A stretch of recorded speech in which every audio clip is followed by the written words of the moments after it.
r/AskReddit. Reddit, what is your creepy story of living alone or being alone in the house? One night I was waiting for something to finish in the oven, so I started washing dishes. Once my food was cooked, I sat in front of the TV to eat dinner. I live about 15 miles out of town and don't have any close neighbors. I could hear what sounded like a truck idling. Because I'm in the middle of nowhere, sound travels. Sometimes something that's a mile away sounds like it's pretty close, so I didn't pay much attention. It idled for 5 to 10 minutes, then sounded like it was slowly driving away, then briefly stopping, then slowing driving off again. I've got a long driveway, about 1/3 of a mile, so it sounded like someone drove down my driveway, then turned back onto the road and drove off. Whatever. Anyways, after dinner, I went back to finish the dishes and had no water. The only thing I could think of was that maybe the breaker had tripped for the well. On the pole outside, there's a breaker box that only has a couple of switches and a main switch. The smaller switches control the well pump and an outlet. The main line to the house isn't on that switch, it goes to the breaker box inside the house. I get to the breaker box outside and the door is open and the main breaker is off. So the noise that I heard was someone shutting off the breaker and waiting outside. I guess they thought it would shut off power to the house and I'd come outside to investigate. I locked my gate for the night and then again when I left for work that next morning. It rained most of the day, and when I got home, I could see where someone had pulled up to the gate, found it locked, then did a 3-point turnaround in my drive. I locked my gate at night for a long time after that, but I always lock it when I'm away and keep a shotgun and a .357 handy now.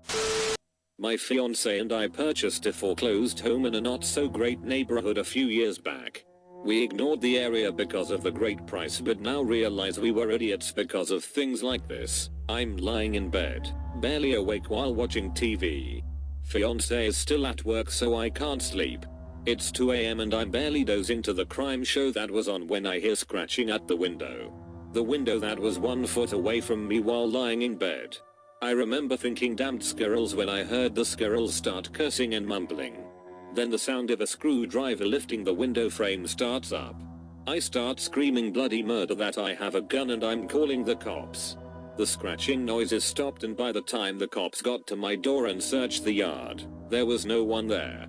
Thinking oh great, they think I'm crazy, I thanked them and as they're walking back to their cruisers, their radios all started going off at once that there was another break-in reported in my neighborhood. The officers go scrambling off and I slam the door and lock it, once again, freaking out. I go get back in the bed to wait for fiance to get home. He calls on his way and wants me to stay on the phone with him until he gets here. I hear loud footsteps on the wooden shed ramp in our backyard and say, oh good, you're home and hang up, walking to the back door. He called me straight back and told me he still wasn't even in the neighborhood so once again, I'm calling 911 and losing my crap. He and the cops got there at the same time and searched the yard again.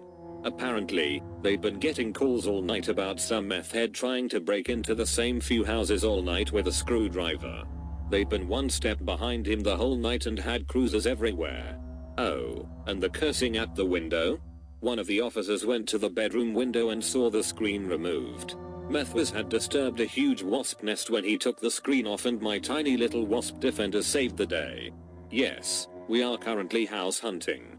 This is sadly not a one-off. Last year I was renting a house in a small, economically depressed old mining town in Appalachia. I lived alone. On one of the first warm nights of spring, I awoke at around 4 AM to the sound of my doorknob turning. I figured someone must have the wrong address, but it kept turning, persistently. I didn't have a peephole or window to see who was outside.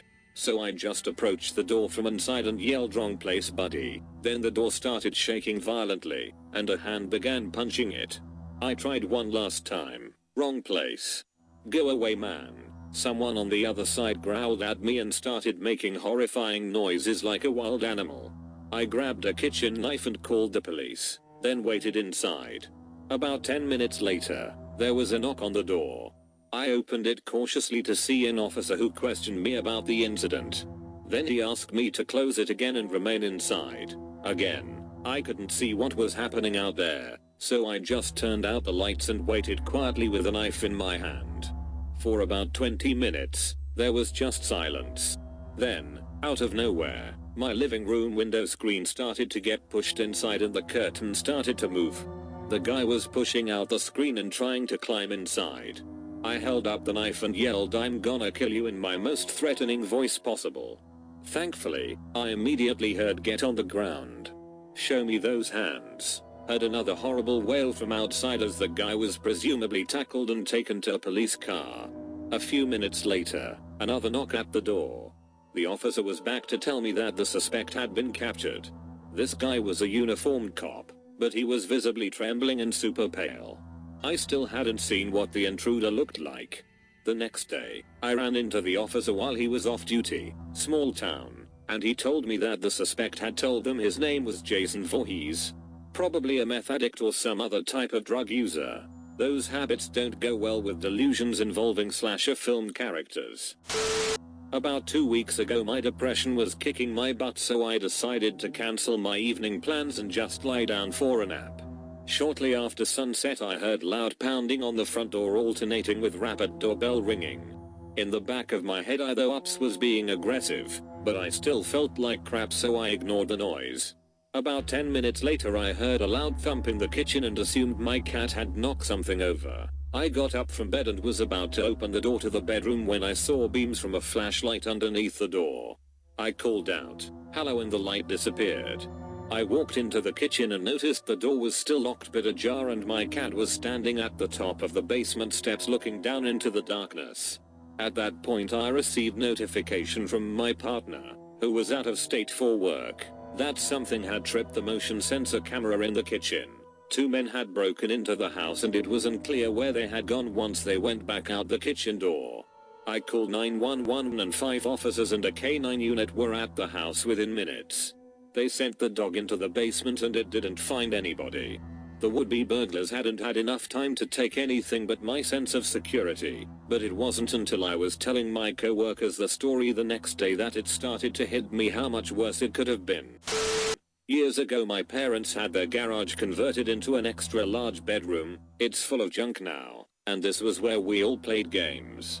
I was about 10 and it was only the second or third time I had been left alone in the house while my siblings were all away for one reason or another. Naturally, I was up all night playing on our PS2 in there, having a blast. I don't know how late, but pretty late into it, I suddenly started hearing someone tapping on the window.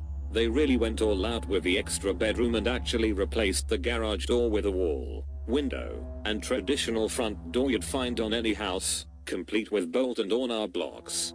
Well, I didn't realize it was a sound not produced by my game for a full minute or so, and the sound, like someone drumming their fingers 1 2 3 4, 1 2 3 4, really quickly, kept going without stopping. I finally really noticed it when the doorknob rattled and the sound moved to the door, which made it louder. I freaked right the hell out and snuck to the door to double check the locks. They were both unlocked, but the door tended to jam and act like it was locked unless you put a lot of effort into it. I locked both locks, loudly, so the person would know they definitely couldn't get in, but I just heard a gruff older man laugh and the sound got louder. Then he moved back to the window and called in, "Let me in, love, I'm cold and hungry. Don't you wanna be nice to your neighbor?" I turned out the light, ran to my room, and hid in the pitch dark under my blanket until my parents got home a few hours later from their anniversary date. I never told them because I was young enough to care more about getting in trouble because I stayed up past my bedtime. This just happened to me about 2 days ago. I came home to my kitchen and living room windows both open. A little suspicious considering it's winter and my main goal is keeping heat in.